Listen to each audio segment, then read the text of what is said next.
Hello welcome back once again. मैं हूं Rocky Rajak, आपका एजुकेशनल ट्रेनर जो देता है आपको एजुकेशनल ट्रीटमेंट।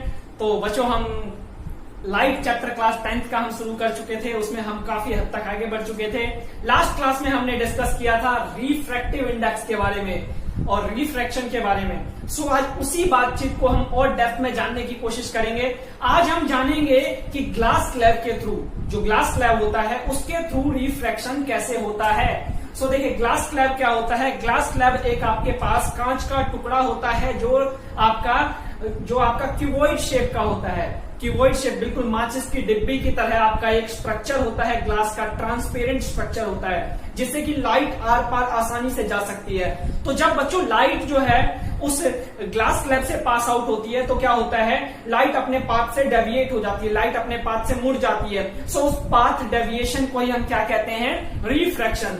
आज हम देखेंगे कि वो जो डेविएशन है किस तरीके से होता है, क्योंकि आपके एग्जाम में जो है ये क्वेश्चन डायरेक्टली उठता है ग्लास स्लैब के लिए कि आपको रेट ट्रेस करने के लिए आ जाता है, या फिर पूरा का पूरा एक्सपेरिमेंट ही पूछ लिया जाता है। आपके स्कूल में भी एक्सपेरिमेंट करवाएंगे।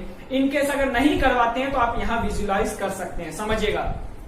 सबसे पहले मैं ग्लास स्लैब ड्रॉ कर लेता हूं। देखो, ग्लास स्लैब आपको रैंडमली बनाकर दिखाऊं किस तरीके से दिखता है। आपका ग्लास स्लैब कुछ इस तरीके से दिखेगा। 3D फिगर होती है आपकी माचिस के डिब्बे की तरह। माचिस के डिब्बे की तरह आपकी 3D फिगर होगी। और मैं जो यहाँ पे पास करूंगा, मैं 2D फिगर में पास करूंगा। तो मैं क्या करता हूँ, मैं सबसे पहले ग्लास स्लैब ड्रॉ कर लेता हूँ। लेट्स अज्यूम ये मेरे पास ग्लास स्लैब है। ये मेरे पास ग्लास स्लैब, इसका नाम दे देते हैं ABCD। ये मेरे पास ABCD ग्लास स्लैब है। अब मैं इससे लाइट पास करूंगा।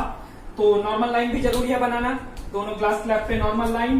तो देखो, ये मेरे पास मैंने ये लिया नॉर्मल लाइन, परपेंडिकुलर लाइन होनी चाहिए नॉर्मल आपका ग्लास स्लैब के ऊपर।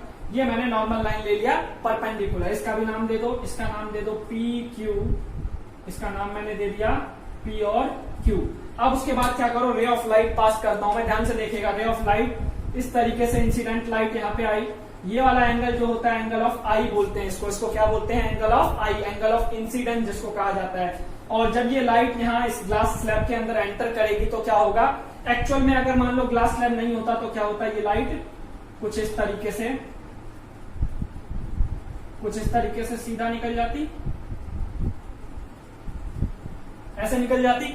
बट ये ग्लास स्लैब आने की वजह से अपने पाथ से डेविएट हो जाएगी, अपने पाथ से कुछ इस तरीके से डेविएट होगा, मतलब कि मुड़ गई। तो ये डेविएशन ही क्या कहलाएगा, रिफ्रैक्शन। इस डेविएशन को ही क्या बोलेंगे, रिफ्रैक्शन। अब देखो, जब ये दूसरे सरफेस पे टकराएगा तो क्या होगा, आपका फिर से एक बार रिफ्रैक्शन होगा। क्योंकि देखो यहां पे भी नॉर्मल लाइन बना लेता हूं मैं। ये मेरा नॉर्मल लाइन फिर से आ गया। इसका नाम फिर से देना, कुछ और दे देना, PQ हो गया तो इसको RS दे देते हैं, इसको RS दे देते हैं। अब उसके बाद जब ये लाइट बाहर निकलेगी, ये बाहर निकलेगी तो आपका क्या होगा, इस तरीके से ये लाइट बाहर निकल जाएगी। आपके पास ये जो था incident ray, it's a incident ray. और इसके अलावा ये वाली जो रे है इसको बोलेंगे एमर्जेंट रे। ये तो हमारा रिफ्रैक्टेड रे हो गया और इसको बोलेंगे एमर्जेंट रे, या रिफ्रैक्टेड रे भी कह सकते हो ग्लास स्लैब से बाहर आने के बाद। इसको एमर्जेंस रे भी बोल सकते हो।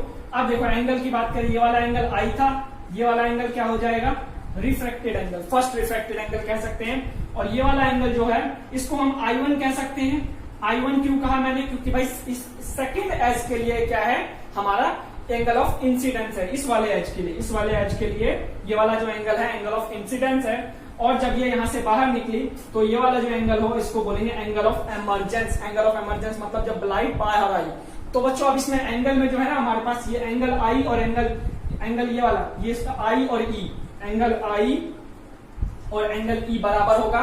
इसके अलावा हमारे पास R1 और I1 बराबर होगा, R1 और I1 बराबर होगा। ये दोनों एंगल हमारे पास बराबर होंगे। क्योंकि देखो बच्चों, ये जो है ना Z बन रहा है, ये वाला जो है ये पोर्शन ऐसे Z बन रहा है। अल्टरनेटिव इंटीरियर एंगल का जो कॉन्सेप्ट पढ़ा था आपने, अल्टरनेटिव इंटीरियर एंगल का जो कॉन्सेप्ट पढ़ा था, वही वाला कॉन्सेप्ट यहाँ पे भी अप्लाई हो रहा है। समझ पा रहे हो। तो ये क्या है हमारे पास, रिफ्रैक्शन थ्रू ग्लास स्लैब। और भी बातचीत है, बताते हैं। यहाँ पे थोड़ा सा एरर आया, इसको हटा दीजिएगा। हमारे पास क्या है, angle I is equal to angle E हो जाएगा। और इसके अलावा angle R1 is equal to angle I, मतलब कि आपका I1 इसको I बोलेंगे, इसको I1 बोलेंगे। ये दोनों एंगल बराबर होंगे।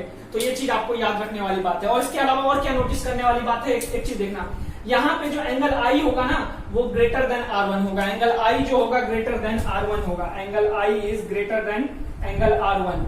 और इसके अलावा बच्चों आपका एंगल, इसके अलावा आपका जो है ये एंगल ई जो है वो I1 से बड़ा होगा। वो देखो ऐसा क्यों, क्योंकि देखो ये एयर है, ये क्या है एयर, एयर को माना जाता है रेयर मीडियम, एयर को बोलते हैं रेयर मीडियम, इसको बोलते हैं रेयर मीडियम। और ये ग्लास जो है ना इसको बोलते हैं डेंसर मीडियम। अब ये रेयर और डेंसर क्या नया चीज है, ये मैंने लास्ट क्लास में जब आपको रिफ्रैक्टिव इंडेक्स का कॉन्सेप्ट बताया था तो थोड़ा बहुत बताया था। तो रेयर का मतलब क्या होता है, ऐसा मीडियम जिसके अंदर नंबर ऑफ पार्टिकल्स बहुत कम हो, डेंसिटी उसका कम हो, उस पार्टिकल्स उस मीडियम की डेंसिटी कम हो, उसको बोलते हैं रेयर। और डेंसर बोलते हैं जहां पे पार्टिकल्स बहुत ज्यादा हो, जैसे कि एयर और वाटर में क्या होता है, एयर के अंदर पार्टिकल कम होता है as compare to the water. So that's why हम बोलते हैं एयर जो है रेयर है और वाटर जो है हमारा वो डेंसर है। तो जब लाइट जो है बच्चों एयर से वाटर में आती है ना, जब रेयर से डेंसर में, एयर से वाटर का मतलब रेयर से डेंसर में जाती है, तो लाइट जो है डेविएट होती है किसकी तरफ, नॉर्मल लाइन की तरफ। तो मतलब ये देख रहे नॉर्मल लाइन की तरफ झुक गई है, ये जो लाइट है नॉर्मल लाइन की तरफ झुक गई। लेकिन जब ये डेंसर से रेयर में वापस आती है, डेंसर से रेयर में जब जाती है तो ये अवे फ्रॉम नॉर्मल हो जाता है, तब ये क्या है, away from normal. So that's why आप देख रहे हो ये लाइट अब बाहर आने के बाद ये लाइट इस तरीके से ऊपर की तरफ उठ गई है।